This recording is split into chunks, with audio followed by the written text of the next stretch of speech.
Everyone thinks finance is where successful, wealthy, and powerful people are made. But behind the expensive suits, the multi-million-dollar deals, and all that glamour, there is a journey that can wear away your emotions, your relationships, and even who you truly are.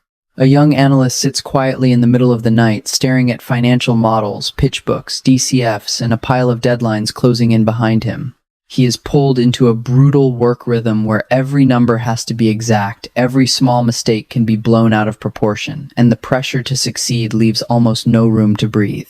Every day he works with enormous sums of money, yet he still feels like he has never truly touched wealth. He is only the one behind the scenes, organizing, analyzing, and serving the flow of other people's money, not the one with the power to decide where it goes. At the analyst stage, his life is almost completely consumed by Excel valuations, pitch decks, and one endless late night after another.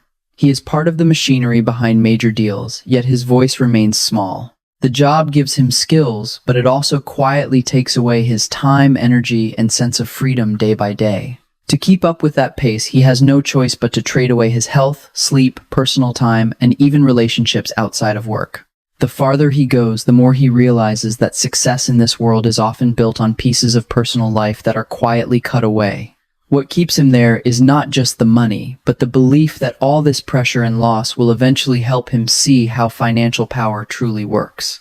He accepts the cost in the present because he believes it is the price of reaching the center of capital and influence.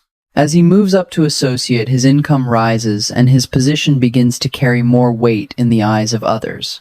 He gets to join client calls and hear more about how a deal is actually driven, but most of the time he is still observing, supporting, and learning how to read the signals from the people who truly make the decisions.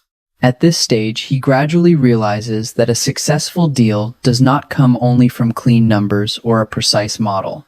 What truly determines the outcome also lies in relationships.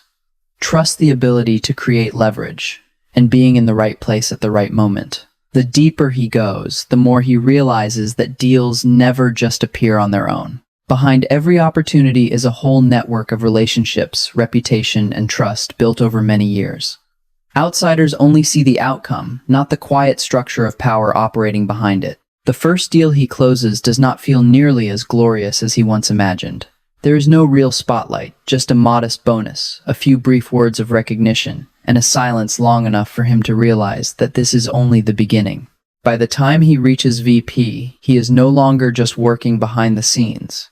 He begins managing deals, directly working with clients, and leading the team of analysts below him. Greater responsibility also means heavier pressure, because at this stage, he not only has to do his own job well, but also keep the entire machine running smoothly. His role has now changed very clearly.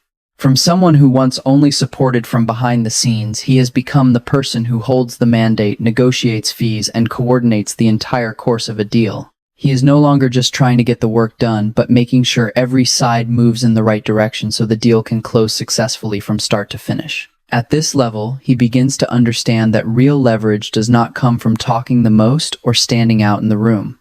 It comes from the ability to shape other people's decisions quietly.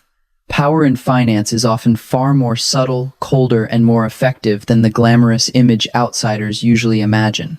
The deeper he goes, the more he is forced to confront ethical gray areas. There are deals he knows are not truly good, yet they still move forward because of systemic pressure, and because the logic of power in that moment outweighs his original sense of right and wrong.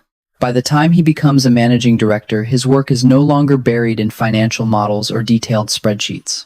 His time is now filled with calls, strategic dinners, board meetings, and high-level relationships where the biggest decisions are actually made. In this position, he has direct access to CEOs, CFOs, major funds, and the people who truly make the decisions. That puts him not only closer to money, but closer to the center of power, where the direction of companies and even entire markets is shaped. From this point on, he sees relationships through a completely different lens. Meetings that seem warm and personal are often in reality structures of leverage wrapped in politeness. Every connection carries more strategic value than personal feeling. His mindset changes with the new position as well. He becomes less fearful, less easily shaken, and seems more in control of every situation, but at the same time he gradually grows numb. With each deal, the line between real resilience and emotional detachment begins to blur. Leaving banking to move into private equity, he is no longer just standing on the sidelines advising the flow of capital. He becomes the one directly controlling it. It is a major turning point because from this moment on, his power no longer lies in giving advice, but in the ability to make the decisions himself. In his new role in private equity, he holds far more power than before. He is no longer just involved in financial decisions. He can now sit on the board, directly influence corporate strategy and management teams, and shape the lives of thousands of employees he may never even meet. The closer he gets to the center of the fund, the more clearly he sees how cold the incentive structure really is. When a deal succeeds, most of the reward and upside flow to the fund and the people who control the capital. But when things go wrong, the pressure, risk, and consequences are often pushed down onto the management team and the people actually running the business. He also begins to understand the power of language in the world of finance. Phrases like right-sizing operational efficiency or strategic reset sound reasonable and professional, but they are often used to soften the real impact on people. Behind that polished language, there is often layoffs, tighter cost controls, and very real damage to other people's lives. As he moves deeper into hedge funds or macro investing, his perspective no longer stops at individual companies. He begins thinking in terms of economic cycles, global capital flows, interest rate policy, geopolitical risk, and market psychology. At this point, every decision is no longer based on a single company, but on how the entire system might shift. At that level, the scale of profit changes completely. A correct investment thesis no longer just brings in a solid bonus. It can generate hundreds of millions of dollars in a short period of time. At that point, precision in thinking becomes enormously valuable because a single accurate view of the market can produce results that many people spend their entire lives chasing and still never reach. But as the money gets bigger, his emotions begin to fade. Massive profits no longer bring the excitement they once did because he has become too used to large numbers.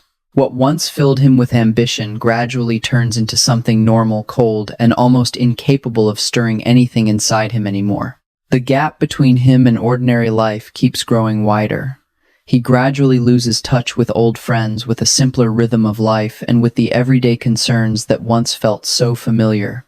The closer he gets to financial power, the harder it becomes to see the world the way he used to, because everything is now measured in terms of structure, leverage, and influence.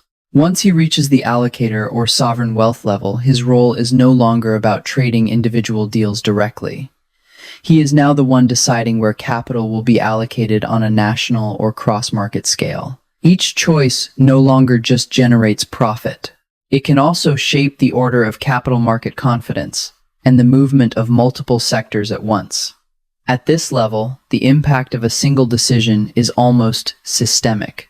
Even a small shift in how capital is allocated can ripple through the market before most people even understand what is happening. He is no longer just reacting to the world. He is now in a position where the world begins to react to him. He also realizes that the greatest advantage is not necessarily having insider information, but being high enough up to spot scattered signals before others do. With the right position, network, and superior ability to synthesize information, he can understand emerging trends earlier than the rest of the market. And in the end, the ability to read the structure before the crowd does is the most durable form of power. But the higher he climbs, the narrower his personal life becomes. Privacy, secrecy, information control, and closed-door meetings gradually replace the natural ease of ordinary life. He no longer lives in a simple rhythm as he once did, but exists in a world where every word, every relationship, and every move carries serious consequences. At the highest level of power, titles barely matter anymore because real influence sits in ownership structures, trusts, holding companies, and the network of people executing things behind the scenes. At that point, money is no longer the goal, but simply a tool for positioning risk and controlling the flow of capital. Once he controls an immense fortune, money no longer means reward or a final destination. It becomes a tool for positioning risk, preserving influence, and arranging capital ahead of major market shifts. At that level, wealth is no longer about the feeling of owning things, but about the ability to maintain control and defend against every possible scenario. He is deeply changed by the long journey through each layer of power. He no longer sees himself through familiar ideas like happiness, sadness, success, or failure. Instead, he exists as someone who must constantly navigate, calculate, and adapt to the movements of the system, to the point that his personal emotions gradually become secondary. The greatest tragedy is not that he loses time, but that he slowly loses himself. The higher he climbs, the more he loses his sense of closeness, the interests that once felt genuinely his, and even the ability to connect sincerely with other people. In this world, the highest form of success is sometimes bought at the cost of a quiet erosion of emotion, identity, and inner life. The final message of this journey is clear. Many people enter finance, believing it is simply a path to making money, but the deeper they go, the more they realize its true nature is about far more than money alone. It is a game of structure, power, and who gets to direct the flow of capital versus who remains just another cog in the machine. The deeper meaning of the entire story is that the financial system never truly stops. It only keeps changing the people who operate it from one generation to the next. Everyone who enters it believes they are chasing success, but the farther they go, the more they realize that the machine is also quietly reshaping them from within.